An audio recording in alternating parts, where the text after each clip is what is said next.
You're listening to the Get Out of Your Own Damn Way podcast, episode number 104. Your Netflix queue is full. You've finally broken in your favorite pair of jeans, and you're almost to level 5,000 on Candy Crush. Who's got time for change? You're better off sticking right where you are. Besides, it's just too hard. Well, the jig is up, Buttercup. Time to shatter those myths that keep you stuck. Welcome to the Get Out of Your Own Damn Way podcast. I'm your host, Krylyn Peters. Each week, I bring you inspiring messages to help you create the life you're meant to lead. Buckle up, Buttercups. Welcome to the podcast. I am Krylyn, and I am super thrilled to bring you the first in quite a long series that I'm going to be doing all about one of my favorite topics, and that is change. Change. Is it good? Is it bad? Why do we need it? What's it good for? Oh my goodness. We are going to dive in over the next several weeks, and today is the first topic of this series. And today we are going to bust through the myths of change. I'm going to actually go through 3 myths and give you some great information on how to bust through these old beliefs, these patterns that are keeping you stuck. But before I dive in, I want to let you know that I do have a handout for today's episode that gives you not only the 3 myths that I'm going to talk about, but some additional goodies to help you bust through them. So you can get that handout at krylyn.com/104. That's KRYLYN.com/104. So get that handout to help you with today's episode. Okay, are you ready? Here we're going to just dive right in. So myth number 1, change is hard. Wah! Yes. We do. We whine about change all the time. It's just so difficult. Nobody understands. I don't want to go through all this because it's just too hard. This is such a huge myth that I actually did an entire episode on it in episode number 88. And you are more than welcome to go back and listen to that episode. I actually go through 4 questions you need to be asking yourself.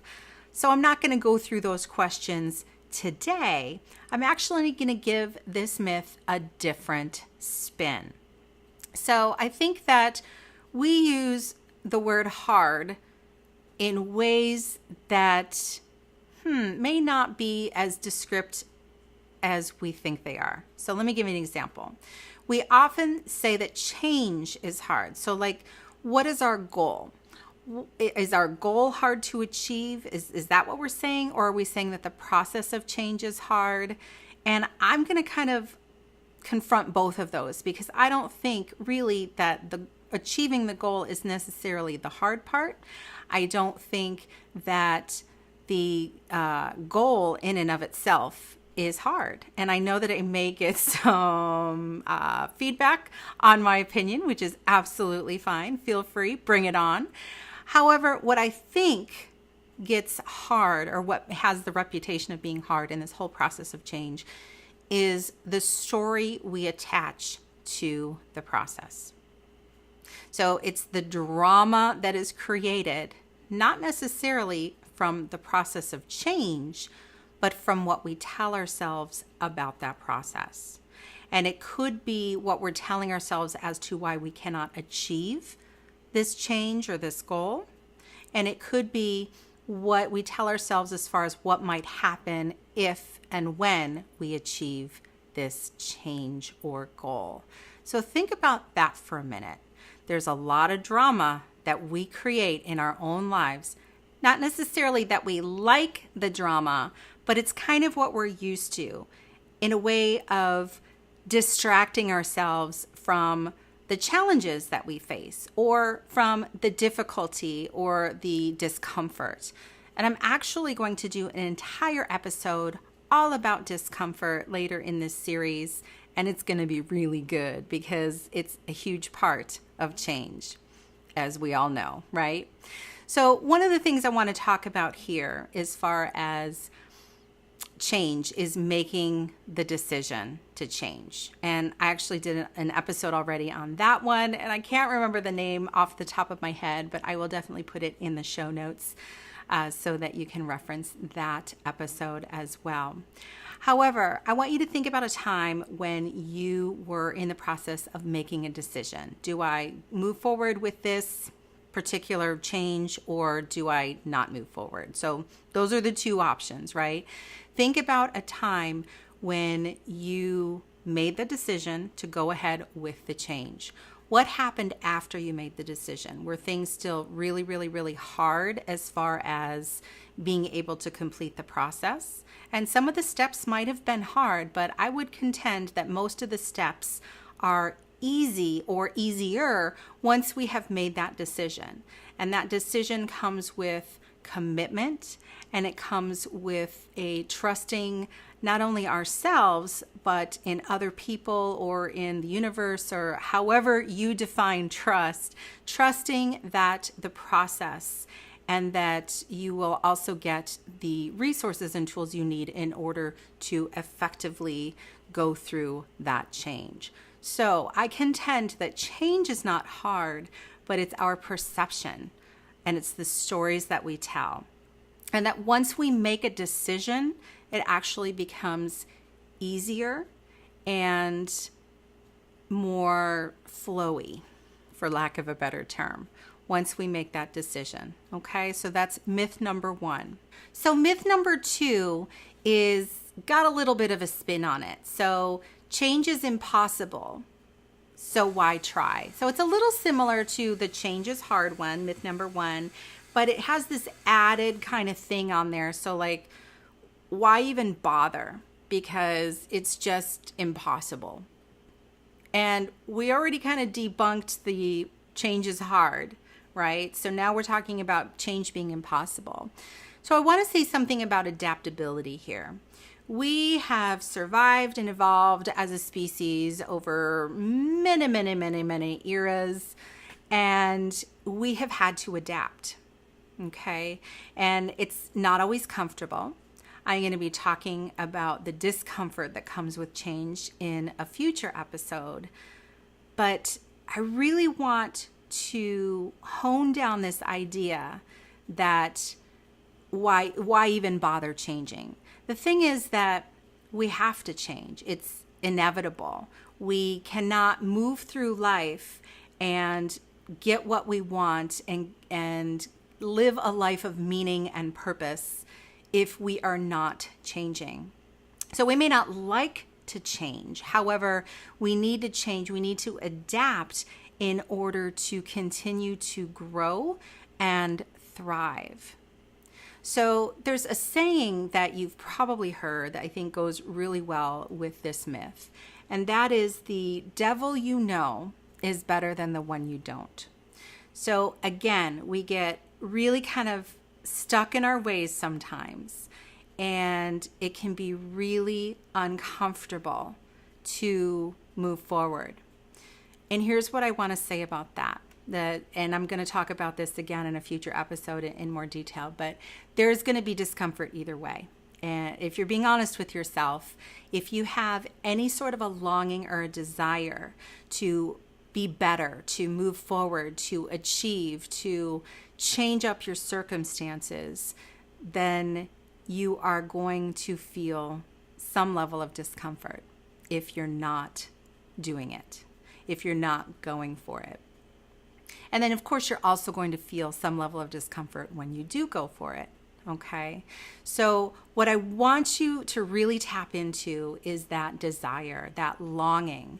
So this is the reason why you try. Change is not impossible. If I thought change were impossible, I would not be doing the work that I do, okay? I have seen change happen in people by surprise. As a matter of fact, in the blink of an eye, with just the shift of a perspective, I've seen change happen so quickly and so meaningfully, and I know it can happen. So what I'm saying to you is that when you have that spark, that desire, that longing for something more, that's why you try. So when you can get in touch with that spark, get in touch with that longing and hold it and be able to connect with the feeling that you have around that, that busts through this myth. That's why you try. And myth number 3 is all a bunch of bull crap too. It's another myth. Myth number 3 is there must be something wrong with me. How many times have you been going through a change and you kind of stall out? You get a few steps in and then it just like falls apart. The momentum is gone. That good feeling is gone.